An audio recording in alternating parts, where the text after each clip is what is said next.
Favor is a very important one in our lives. தயவு என்பது மிக முக்கியமான ஒன்று.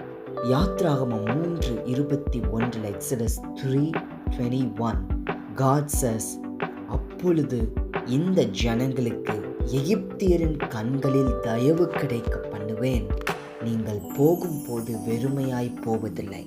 God says that he will grant favor to the Israelites in the eyes of the Egyptians. They are not going to be returning empty. God said for them to be filled.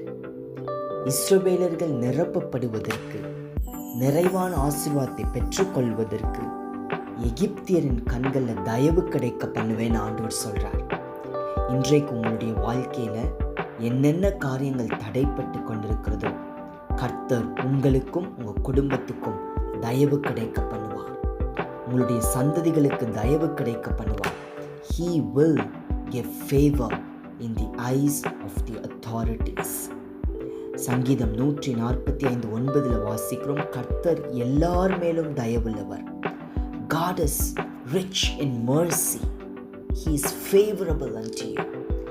ஆண்டவரே உங்களுக்காக தயவாய் இருக்கிறார். உங்கள் சார்பில் அவர் இருக்கிறார். He will take care.